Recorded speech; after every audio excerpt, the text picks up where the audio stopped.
Banda de saque sempre estava tassina que é sunco da viaja com o menor, menester demonstrar que é tem autoridade ribe menor, ou que é sunco tem autoridade a dar autorização para viajar com o menor. É manejo novo, for de princípio a informar que ele entra na vigor por meio de julho, pero com período de transição de ter por meio de agosto 2023. Essa aqui não está algo que a bem depois, ou que a cambia depois, tampouco. Está para de circulário, como afirma.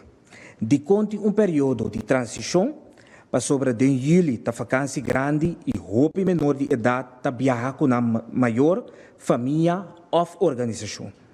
De agosto, essa aqui, domingo, como o dia 10 de agosto, venidero, escola começar e mestre cumpre com a lei de ensinança obrigatória.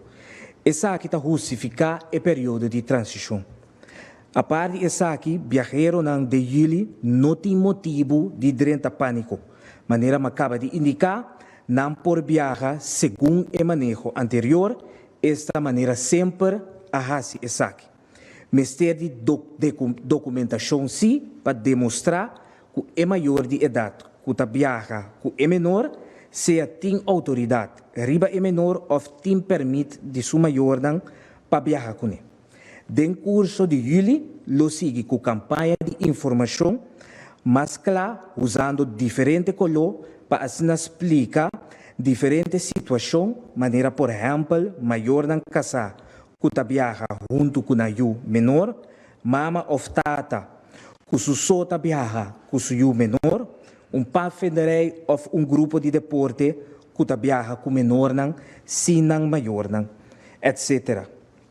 Pois, para finalizar, me quero enfatizar vez mais que em julho, por viajar com menor, maneira sempre, vou fazer isso aqui, pois, de outra palavra, que permite por escrito de esum que tem autoridade.